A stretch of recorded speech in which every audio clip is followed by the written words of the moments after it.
Driver's license ng dating pulis na si Wilfredo Gonzales, pinawalang bisa ng LTO.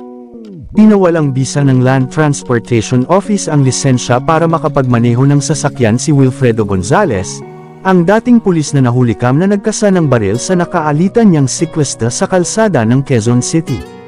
Pero bago natin ipagpatuloy, kung di ka pa nakasubscribe, baka naman.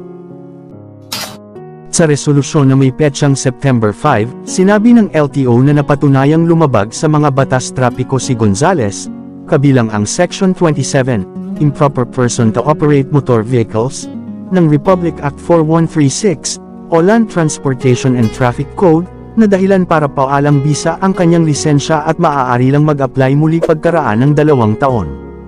Ipinadala naman sa Department of Transportation ang kopya ng resolusyon. Respondent driver's acts of having no due diligence in driving, which caused the incident that resulted in the destruction of the property of the victim, is considered unacceptable behavior of a driver.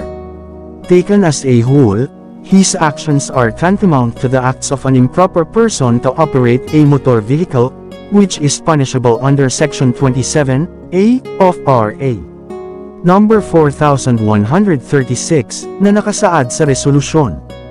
Ang respondent na si Gonzales ay idineklara bilang hindi wastong taong magpapatakbo ng mga sasakyang demotor. Kaya naman, ang kanyang lisensya sa pagmamaneho na may bisa hanggang 8 ng Hulyo taong 2024 ay ipinag-uutos na bawiin at siya ay hindi kwalipikado sa pagkuha ng lisensya sa pagmamaneho at pagmamaneho ng sasakyan sa loob ng 2 taon mula sa paglabas ng resolusyong ito.